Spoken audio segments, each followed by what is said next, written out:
एक बड़ी प्रसिद्ध कथा है। श्रीमद वल्लभाचार्य जी महाराज ने अपने एक शिष्य से कहा कि भैया तुझ पे ज्यादा धन नहीं है, तू एक काम किया कर, तू भाव से सेवा किया कर ठाकुर जी की। बोले कैसी भाव की सेवा? बोले आंख बंद करके सोच लिया कर ठाकुर जी सामने बैठे हैं, और फिर तेरे को जो बढ़िया लगे, जितनी महंगी वस्तु, रुपया भी नहीं लगेगा, ठाकुर जी पहन भी लेंगे। उसने कहा ये बढ़िया है। दूसरे दिन विचार, ठाकुर जी सामने बैठे हैं लेकिन वो नेत्र बंद करके बैठा है। ये रही बढ़िया चांदी की चौकी, आहा, सोने की थाली, उसमें ठाकुर जी विराज गए। आहा, मैं बढ़िया अमृत लेके आया हूँ, जल नहीं है नदियों का, अमृत लेके आया हूँ ठाकुर जी को स्नान कराने।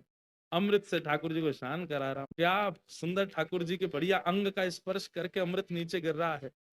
ठाकुर जी को बढ़िया मल मल के एक वस्त्र से पहुंच रहा हूँ। ठाकुर जी को सुंदर इत्र लगा के मैंने श्रृंगार कर दिया। आहा, कितने बढ़िया लग रहे हैं लाल जी, कितने प्यारे लग रहे हैं।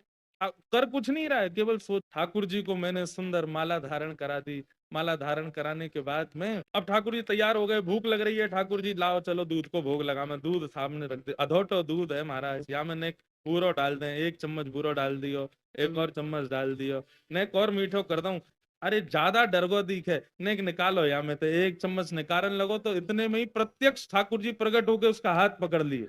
क्या कर रहे हो? जैसे ही उसने नेत्र खोले तो सामने मदन गोपाल बैठे। बोले गोपाल जी जय हो, प्रणाम, आप मेरी भक्ति से प्रसन्न? बोले भक्ति भक्ति से प्रसन्न नहीं हुए, तो ये बता तेरी सांची को बुरा लग रहा हो जो तू निकाल रहा है?